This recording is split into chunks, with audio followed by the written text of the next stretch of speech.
guys, it's me, Jen. Yes, I'm still at work and I'm on break. I have 1 hour's break.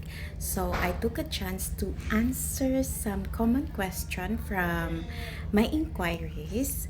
Marami kasing nagtatanong sa akin, paano ba talaga itong digital business na ginagawa ko? Step by step.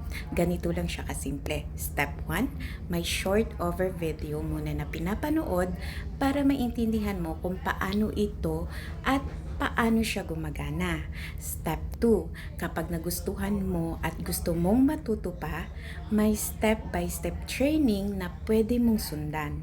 Step 3, doon mo matutunan paano gamitin ang phone mo at social media para mag-share ng content at maka-attract ng mga interested.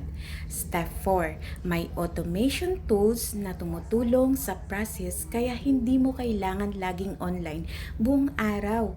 Step 5, habang natututo ka, may community and support ka rin na pwedeng lapitan. Kaya nagustuhan ko kasi pwede mo siyang gawin kahit may card job ka. Kahit busy ka, basta willing kang matuto. If you want to see the free 20 minutes over video, message me info and I'll send it to you. See you there!